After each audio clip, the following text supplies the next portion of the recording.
Hi, everyone. My name is Elaine Harwell. I am a partner here at Procopio. I also serve as my firm's privacy officer. We are here today to talk about data privacy and data privacy compliance for startups in particular. There's a lot to talk about in this space. Some of you may have noticed that data privacy is something that has been talked about a lot in the news recently, thanks to missteps by companies like Facebook and others like that have brought to the forefront the use of consumer data. So privacy is really the ability to be left alone without interference from any third parties.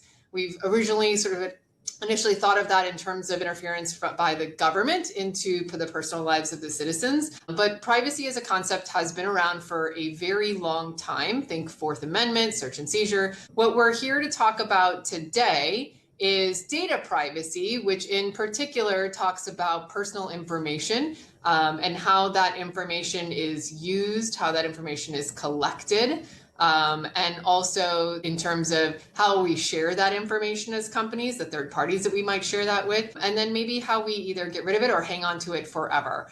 We'll generally be talking about consumer data privacy. There are lots of different types of personal information that might be collected by companies, but the vast majority of the changes recently have been with respect to consumer data and the ability to, or I should say, the government's control over the companies that are trying to use that data. That's what's been happening in the last couple of years. So new laws and regulations governing how companies can collect, use, and share consumer data. We're mostly looking at laws and regulations that will govern the entire life cycle of a piece of data. So when we think about the life cycle of a piece of data, it goes from creation of that data through to storage, through to use of that, whatever the company is intending to do with that data to use it to its commercial benefit, the sharing of that with third parties, whether that be with service providers that you might need to share it with in order to be able to provide your service in the first place, or if you're sharing data as a revenue source. So think of it in terms of data broking and selling personal information, through to the last parts of the data life cycle, which would be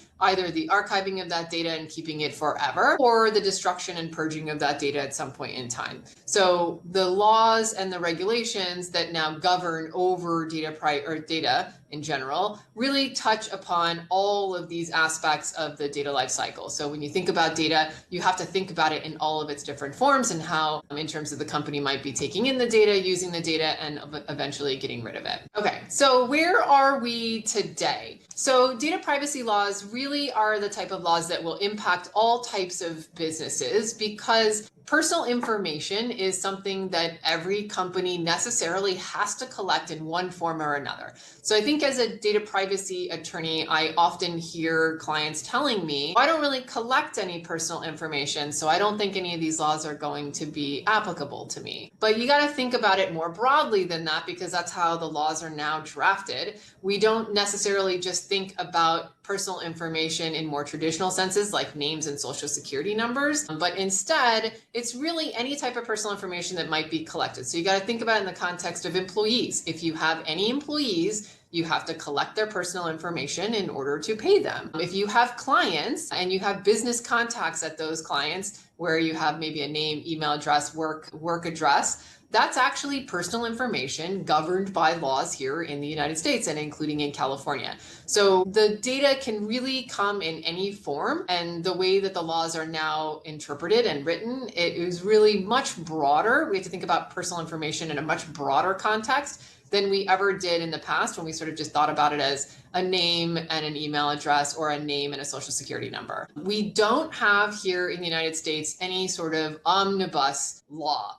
In some countries, there are omnibus laws, what we would think of as sort of a federal law that governs over all types of data, all types of business that companies have to comply with. We don't have that here in the United States. And instead, what we have is really federal laws that focus on sectors of the economy where they might govern over. And then on the state context, that's where we see more focus on the rights of individual consumers and where we see a focus on consumer data. So the states have really taken a lead on regulating the use of consumer data, and that's where we are generally looking to the laws to understand how to use consumer data. So California likes to consider itself a leader in a lot of different things. It was indeed the first state to pass what we consider to be a comprehensive privacy law. That's called the California Consumer Privacy Act, the CCPA for short. So you may be familiar with that. That law was the first of its kind in the nation and really the first law to govern over all types of personal information, no matter what sector or industry that you may operate in. So since that law was passed in 2018 and it went into effect in 2020, California voters actually voted to amend that law to provide additional rights to consumers. California being a consumer-friendly state or an employee-friendly state, think of it in that direction. So we actually voted to amend the law in 2020. Those changes went into effect in 2023. So we've been dealing with sort of this comprehensive privacy law now here in California for a couple of years. So I said California was the first state to do this. They're now, of course, not the only state to have this type of law. Now we have 20 other laws that have been passed in other states that are very similar to California, all with their own nuanced differences. And the way that most of these laws will apply, it applies based on the residence of the individual. So if you are a company that is anticipating collecting information from consumers or individuals in all 50 states, then you may have to contend with different privacy laws in different states, and they're all going to be slightly different. So it is a compliance challenge for many companies in terms of figuring out a national privacy program that will address and adhere to and comply with laws across the board versus, if you're also a global company, it may be that you're facing global privacy laws. And the questions I think that I get quite often is there ever going to be a federal data privacy law that might supersede all of these other state laws so that companies only have to comply with one law? We don't know. We don't have one yet. There have been a number of difficulties, a number of big hurdles in trying to pass a federal law, preemption being one of them. So California fought back very hard not to have its law superseded by any federal law because they didn't want all of their work to go to waste. And because of that, derailed some efforts in the past to try to have a federal privacy law. Given what's happening currently in Washington, I think it's probably unlikely that passing a federal data privacy law is high on the list of priorities. However, I will say that the committee in Washington that governs and would actually be trying to attempt to pass these types of laws did actually send out an RFP asking companies to respond to an RFP about what a data privacy law should look like.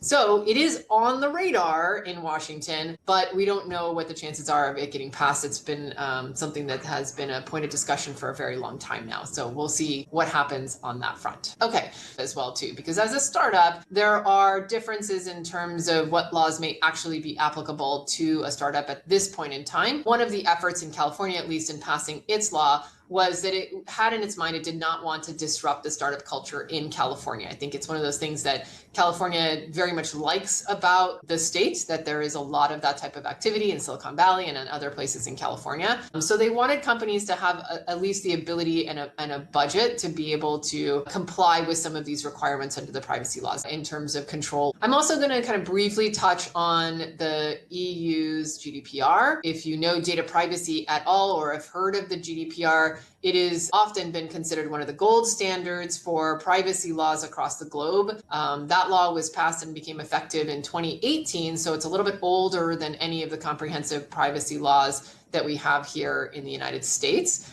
So a little bit to kind of draw off of.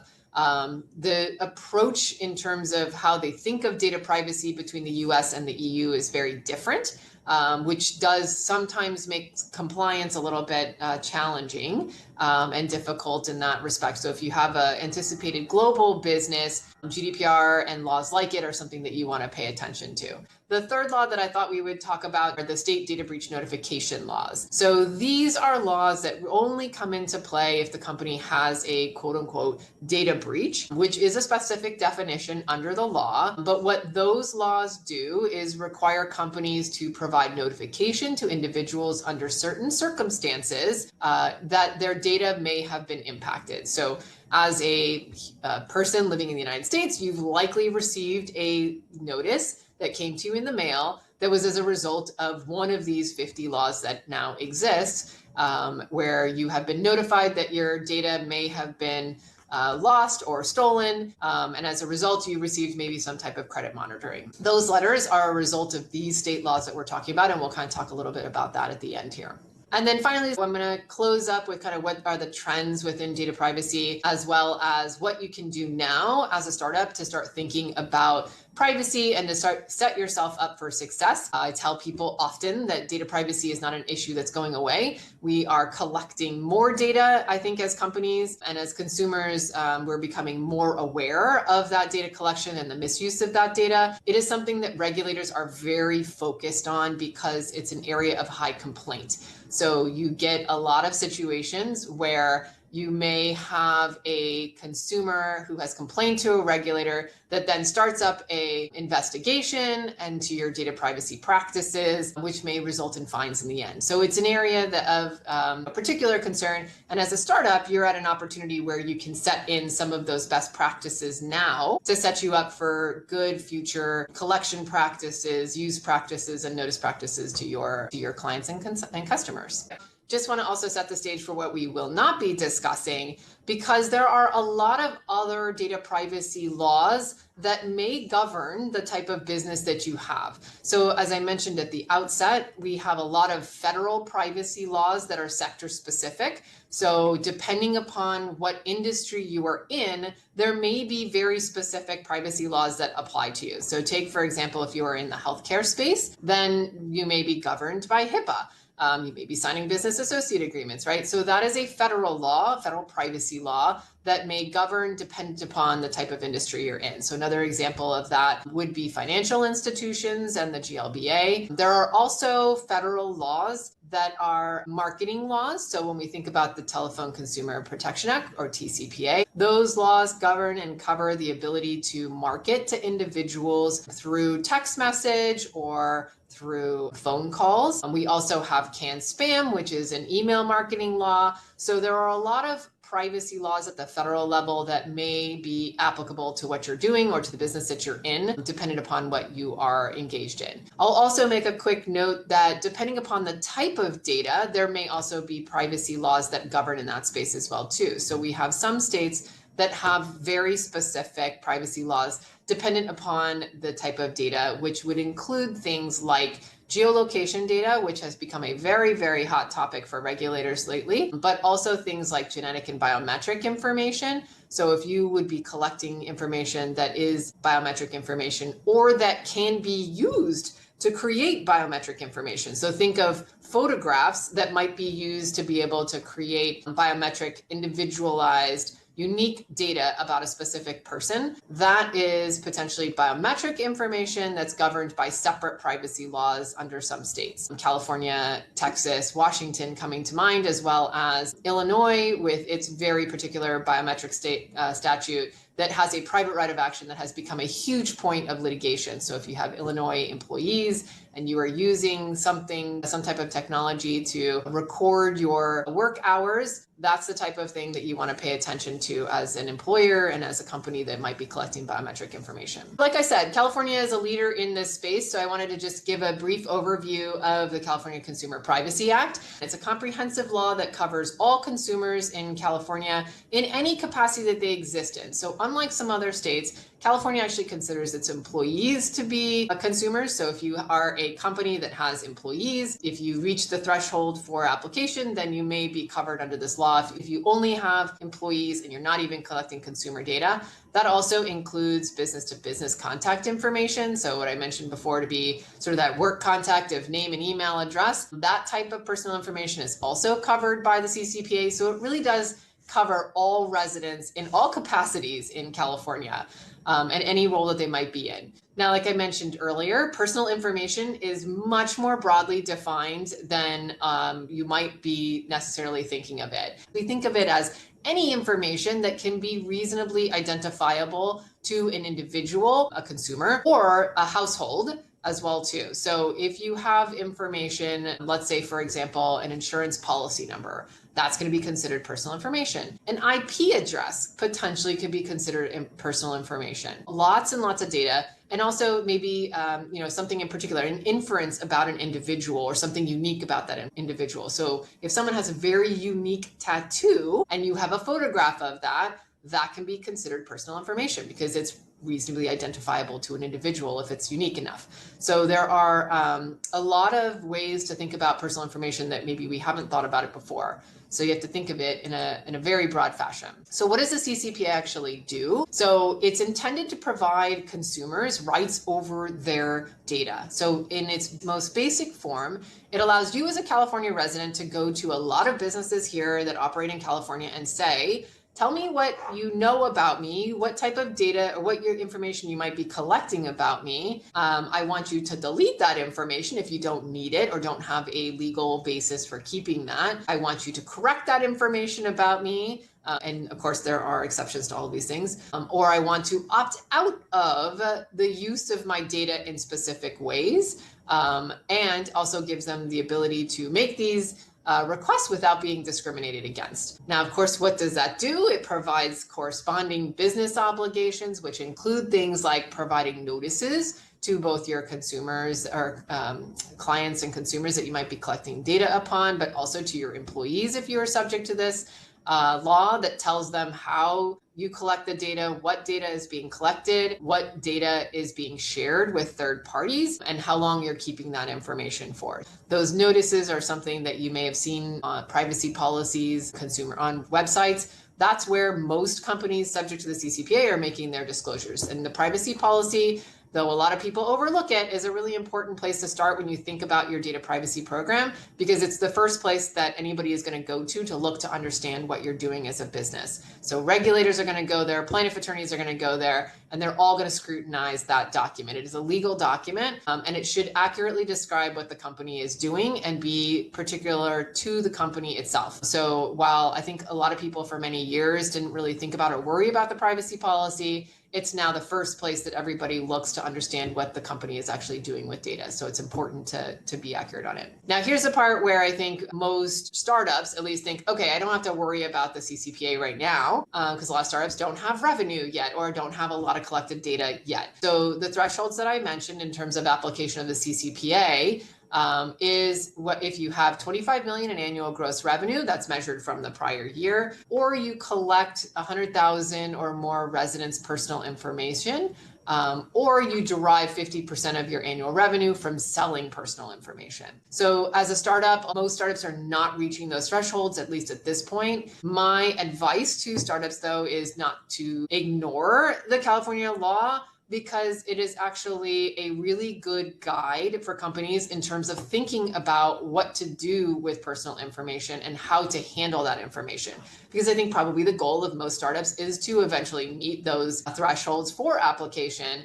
And it is very difficult to kind of backwards look and band-aid on data privacy protections on a lot of data you may have been collecting over the years versus setting your program and your data privacy program up first in a way that is privacy protective, but allows the company to do what it needs to do to operate its business. Much easier to do that at the outset before you've collected a lot of data or before the company has gotten too big. So that's one thing to think about. I will also say that following the CCPA will also help keep you out of the crosshairs of regulators who don't necessarily rely upon laws like the CCPA in order to enforce or penalize companies for mishandling of data.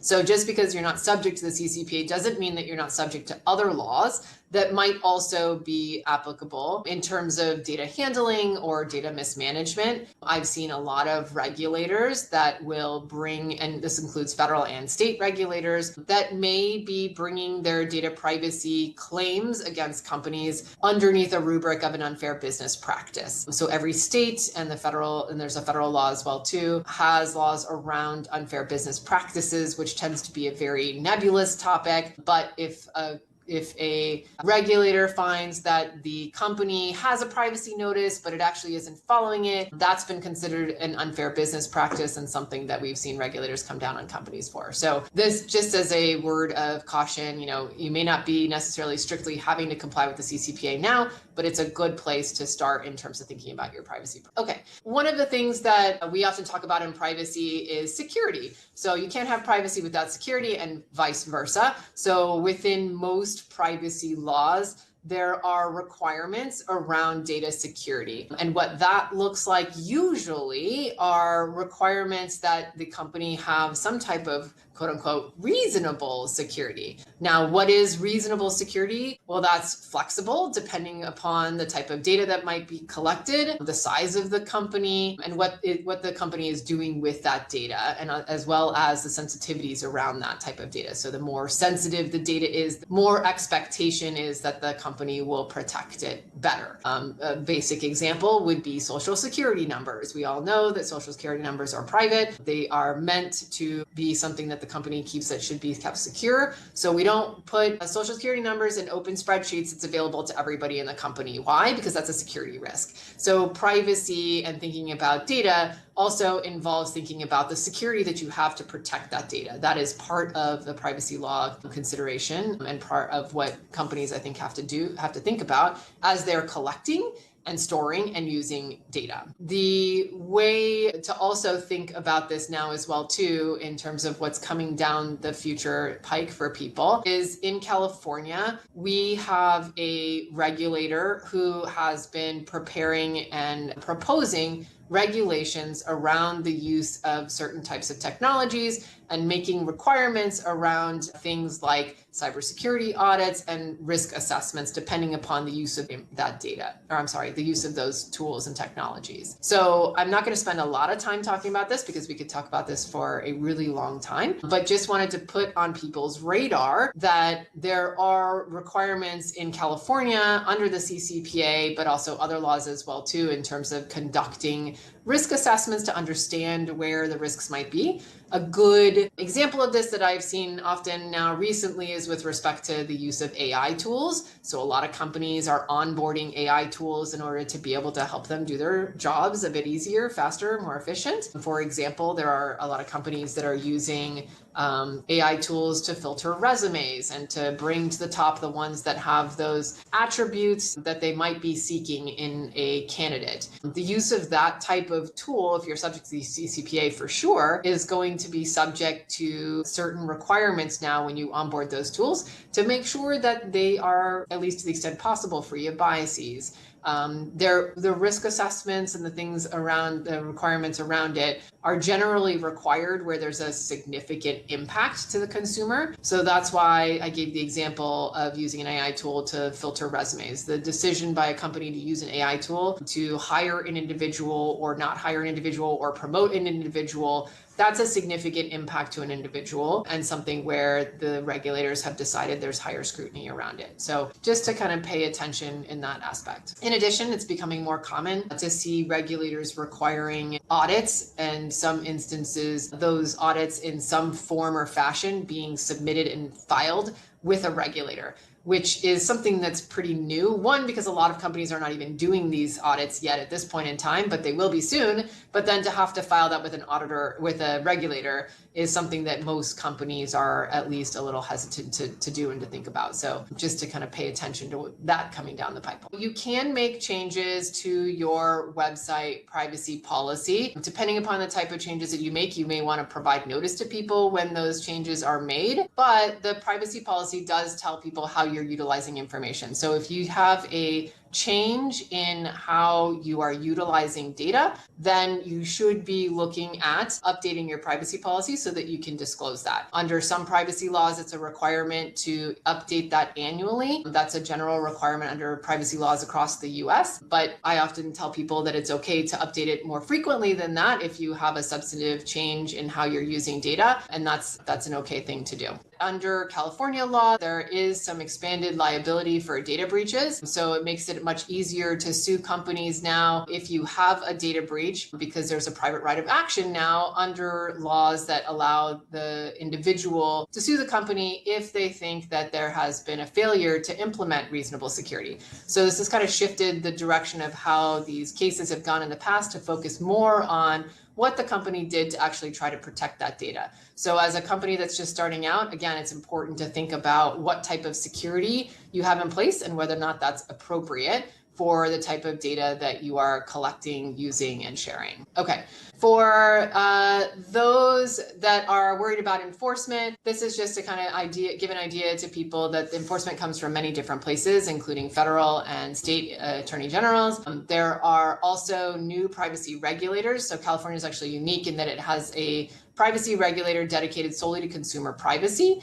They've been very active. They've only been around for a couple of years, but in the last 6 months or so have become very active in their enforcement actions, which has been good for other companies, not the ones who are being enforced against, but other companies in terms of understanding how the regulator is viewing and interpreting the law. Because it's a new law, there isn't much to go by. So you have to kind of look to see what the regulators are saying, how they're interpreting it, so that companies can understand how to implement the laws themselves.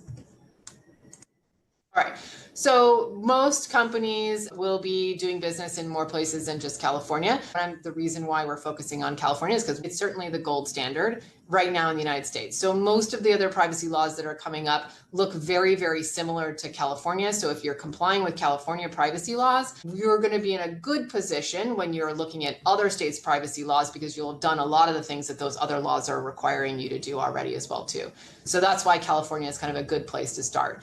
Now, California, as I mentioned at the outset, is very different than other laws around the globe, including the European Union's General Data Protection Regulation. So that's the GDPR. If you're a company that is doing business globally or intends to be doing business globally, the GDPR is a law that you cannot ignore usually, because it will apply to startups from the outset. So when I mentioned and talked about the CCPA, that law does have thresholds along with many other comprehensive privacy laws in the US that don't apply until you become a certain size. That's not the case for the GDPR. So the GDPR is a law that applies if you are collecting data from European citizens that are in the EU. It applies whether or not you are actually a business that is or has an operation in the EU. The objective or the main part of this law that would applies if you're collecting residence data when they're in the EU. So that's something to think about if you are a global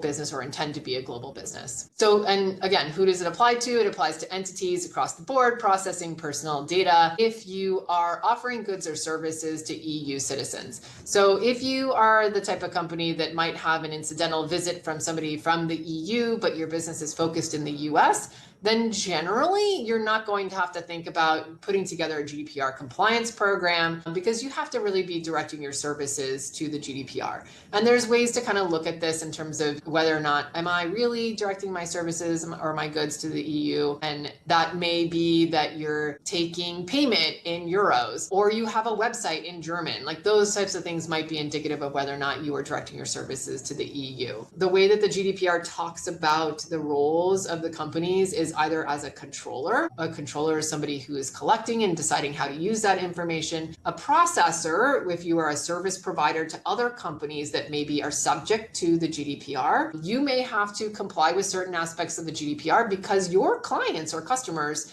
might be required to. So if you're a B2B company and your clients are global, they have a global compliance program, they may be pushing down requirements to you contractually to make sure that your data privacy program or protection is actually adequate in order to be able to do business with them. So the GDPR, as well as the CCPA, you may not be directly subject to it if you're serving as a service provider to somebody, to another company. You may become indirectly subject to it. So just in terms of thinking about what I had mentioned earlier in terms of how the EU and the GDPR thinks about data differently, here in the US, we generally allow companies to collect the data that they're going to want to collect and use it how they want to use it to provide their services, unless the government tells you you cannot. It's the flip in the GDPR in that you have to have a reason or a legal basis for actually collecting and processing that information before you do that. So it's kind of the flip opposite. I say that with a bit of a caveat in the US because there are now some states in the US that have passed laws where if you're processing sensitive information,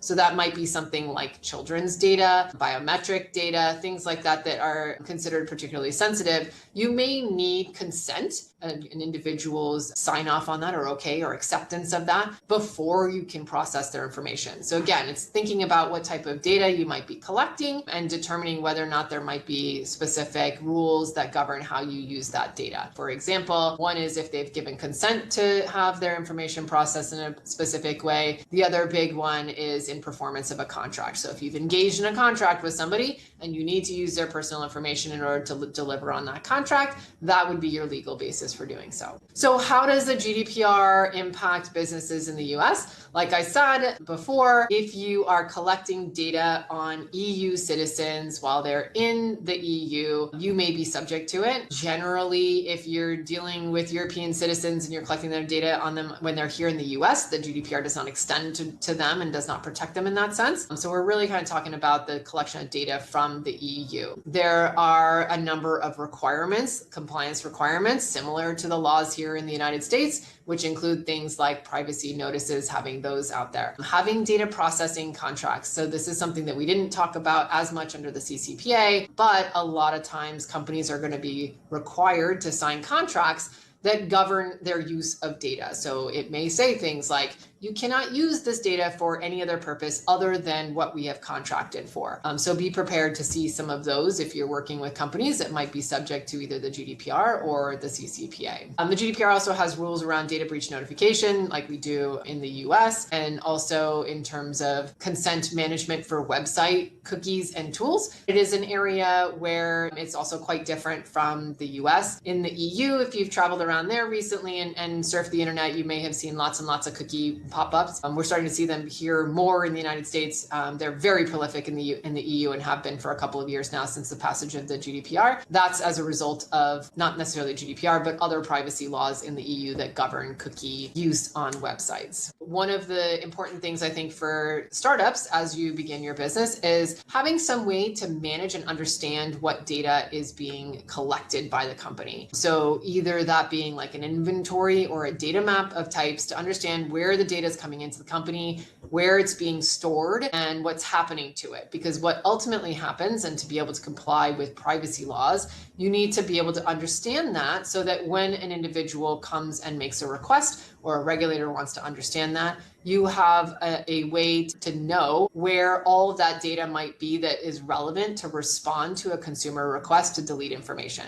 So if you don't know where the information is, you won't be able to comply with the requirements to delete information, say, for example, or to let a third party know that a consumer has come to you and asked to delete information. Because your requirement may be that you may need to let that third party know to filter that request down to them so that the information is deleted. Okay.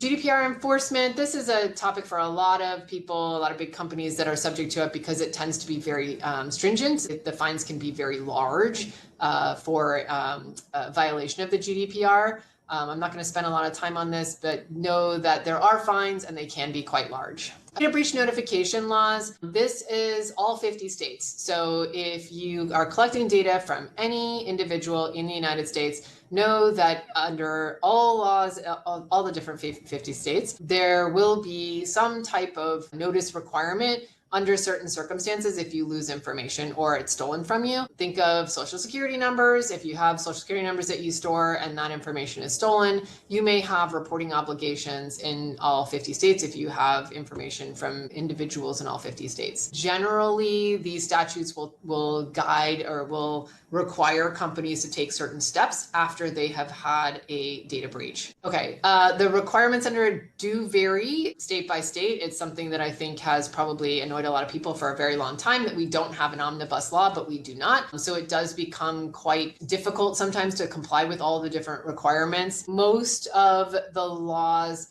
will deal with a specific type of information. So not all personal information is going to be subject to these notification requirements. You can sort of think about it in terms of the types of data that might be used to steal someone's identity or that might be immutable. So things like healthcare information or biometric information. If those are compromised, there's usually going to be some type of notification requirement because you can't change your biometrics easily. So you may need to notify people that that happened, or information that might be used to steal someone's identity, which includes social security numbers, financial information that might provide access to an online account. Things like that are the types of data that might trigger a notification requirement. So if you have an incident, doesn't necessarily mean that it's a reportable incident or a quote unquote breach. So it is important to talk to somebody who has knowledge about it so that they can provide you with guidance as to what your actual requirements might be. Sometimes in terms of notifications, you have to notify more than just the individual. You may need to notify law enforcement, you may need to notify the media. There are a lot of states that require notification to the regulator, even if only one person's information was impacted in that state. I imagine those states probably get lots and lots and lots of reports from companies because just one person in that state requires a notification, versus in California, you have to reach the threshold of 500 California individuals before it becomes reportable to the state attorney general. A little bit more information on the notification requirements. Like I said before, some states don't necessarily require even a report if there is little risk to harm or use of that information. So it become important in terms of how you protect that information as well. So think about it in this way. If the data that was stolen from you was encrypted and you didn't also lose the encryption key,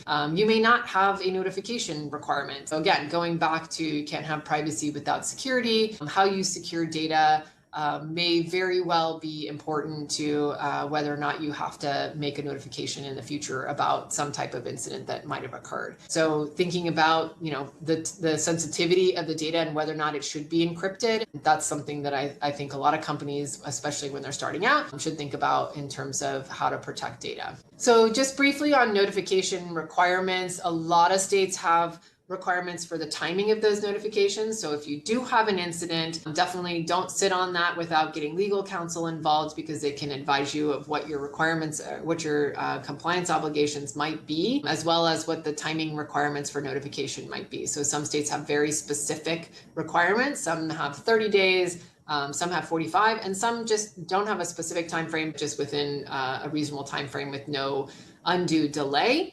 So it's important to, I think, get legal counsel involved quickly so that you can understand what your obligations might be. In terms of liabilities, a lot of these laws do allow for enforcement by the state attorney general. Some have a private right of action that allow individual consumers to sue the business. As I mentioned before, California has made it a little bit easier to sue companies when they have a data breach as a result of a failure to reasonably secure data. That's, again, sort of just making it easier because you don't have to prove things like causation or even that you had damages, which of course is required in most cases if you're going to bring a lawsuit against somebody. Under a lot of these laws, they've decided that it's enough that you've lost their data in order to be able to say that the company should have some type of liability if they did not provide reasonable security. So that a lot of times will be in the form of statutory damages under those statutes.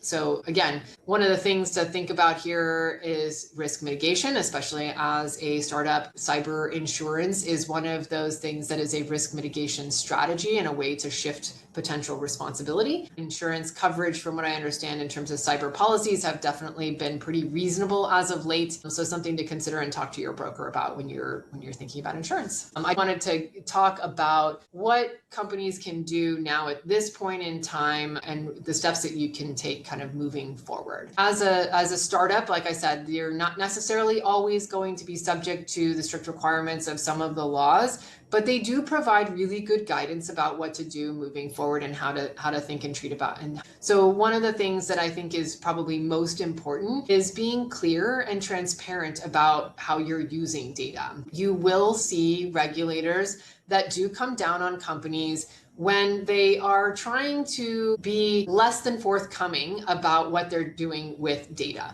So if you plan on using data in a specific way, if you plan on selling data, then that should be something that you provide notice to your individuals. The idea behind this is that regulators think that consumers, if they understand this about the company, can make a decision for themselves whether or not they want to engage and do business with that company. So having a privacy notice that accurately describes what data is being collected, how you're using that data, and who you're sharing that data with, that's something that I think will go a long way to being able to show a regulator that you have thought about these things. You've made an appropriate effort to be transparent about it with your consumers and allowed them to make the choice of whether or not they want to engage in business with you based on your disclosures. So where do you start when you're thinking about your privacy policy? Like I said before, start by thinking about what data you actually have. So think about what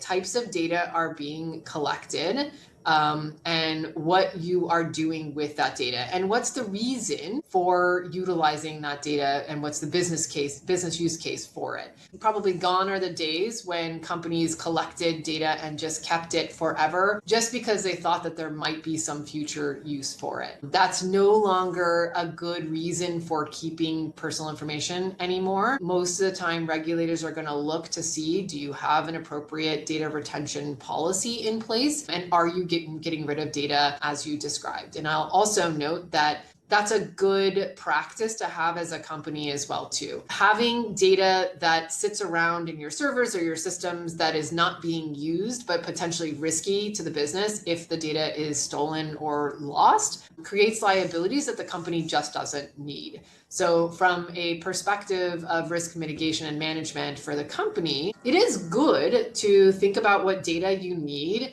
whether or not you need to be keeping that data, and whether or not it's risky to you if you keep that data. Purging data that's no longer necessary or that you don't need anymore just makes it better for the company moving on down the road if there is some type of data incident at a later point in time. Getting rid of that data that you don't need will reduce your risk there. So good idea to kind of think about what data you might be collecting and whether or not you need to keep that data forever. One other kind of thing to think about too now, even though, as a startup, you may not be subject to all of the privacy laws, is whether or not and how you will respond to requests by consumers to access their data or potentially delete their data.